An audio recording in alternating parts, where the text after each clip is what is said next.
Ganyan nakataas na kuha mo yan, ang minor. Medyo na minor niya. Taas na. 1-2 yata, 1-1. Yan ang minor niyan. Tapos, nung kinuha mo to, namatay ka mo? Ako, 15 to 20 kilometers bago pumasok ng tawid. Nabitin. Buti bago pumasok. Eh, pumasok pa rin ako tayo. Hindi na lang ako. Tapos yun, gano'n na.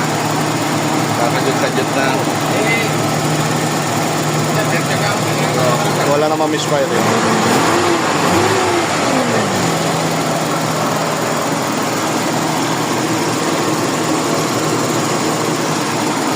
Sige, patayin mo na. Yun lang concern mo, nung namatayan ka. Pagka... Naulit ba yun? Opo, nakailang beses ako pag hanggang pag-isa highway. Ano, hindi na ako. Wait! Napatay ko. Tapos, minsan, start, ayaw. Ginagawa ko tayo, tutulong ako. Start, yes, tinataasan ko ng para mapagda. Sige. Walang problema. Iscan muna natin to kung anong problema nito. Napakataas. Ang lakas sa gasolina niyan. Oo, nagtaas. Talagang isang bar yung naubos sa akin. Pero di ba, kikita ka naman dito. Hirap ng unit. Grabe yung unit. Sobrang hirap.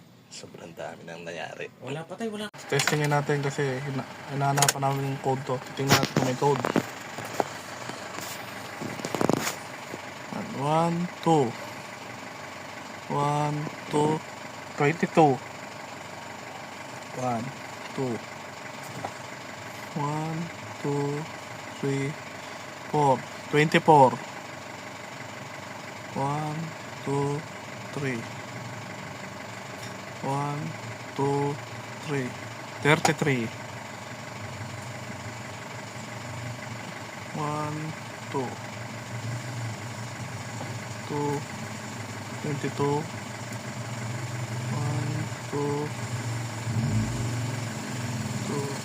3 4 24 Ayun na yun. Tatlo na. 1, 2 3 3-3 yan. 1, 2, 3 33. So yun lang. Uulit na lang ulit yan. Bali tatlong codes. 22, 24, 33. So okay na yun. Issue, papalo-palo yung idle.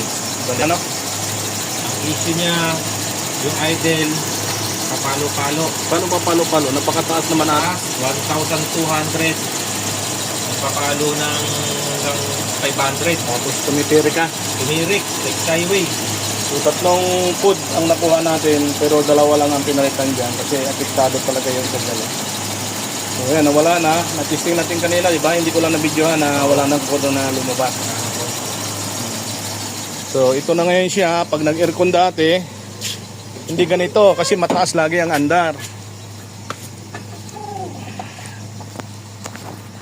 Labo naman ang cellphone ko. Ayan na, tapos aircon natin. Yun o, sumusunod na o, patay.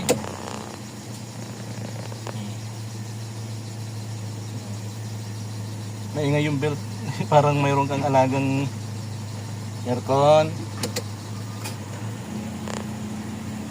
Okay. Okay na ba, brother? Ayos. Ayos. Testing pagka ano. Titestingin natin to. Titestingin mo to. So, okay na ngayon yan. Naka-aircon.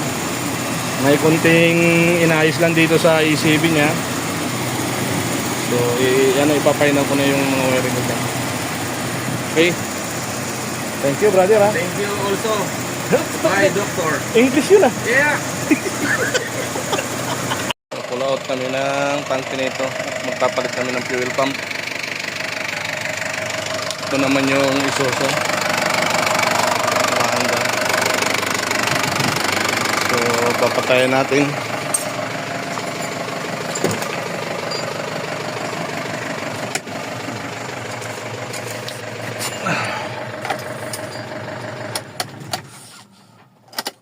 Start.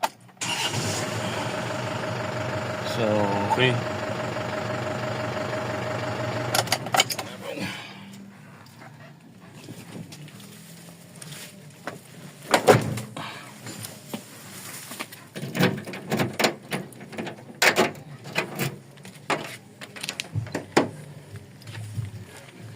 Yan. Waiting na lang sa may-ari nito. Kukuhanin na lang niya to next week. Itong darating na linggo.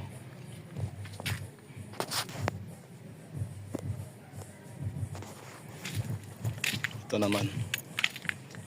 Kapalit namin ng pump.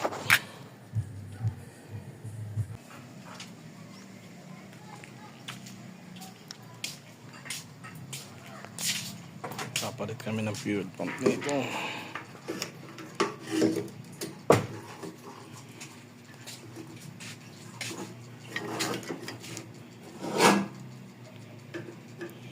Palitan na rin. Kaya lang yung hose na yan, tingnan mo nga, check upin mo nga yan.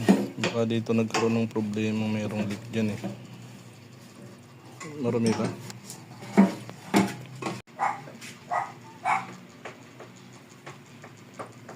Yung ilaw. Ayan, kinargahan ko, hugutin muna.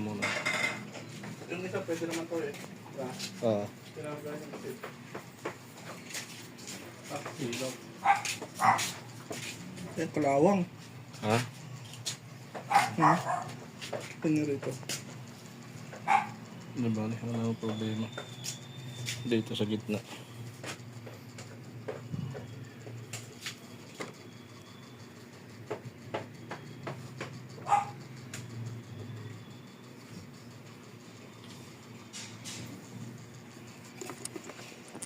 Baka sumiklab tayo dyan.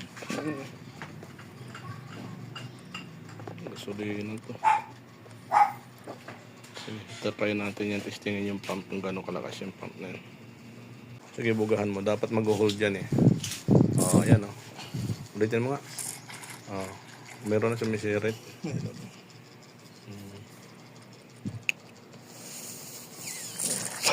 Dapat hold dyan eh. Wala dapat makakalabas dyan. Katulad na nangyari dun sa isa. Kay ano ba tawag dito? Dito ang problema sa pump. Kasi dapat ang pump walang balik, walang release.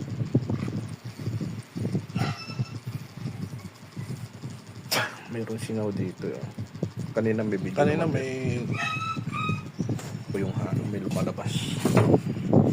Itong bago. Wala talaga. Sarado. Kaya ito may problema itong pump. Papalitan rin itong hose. Papalitan na rin natin ng husto. Hindi na ito gagamitin natin husto. Diyan pa tayo bibigyan ng problema. Okay. Yan, papatesting ko na to. Natesting ko na yan, tapos patitesting ko uli para hindi na natin pag nag-init. Ha? Oo. Oo nga. Yan, testing ko ulit. Okay, pagbalik na lang. Testing ko na yan. Pangalawang testing yan.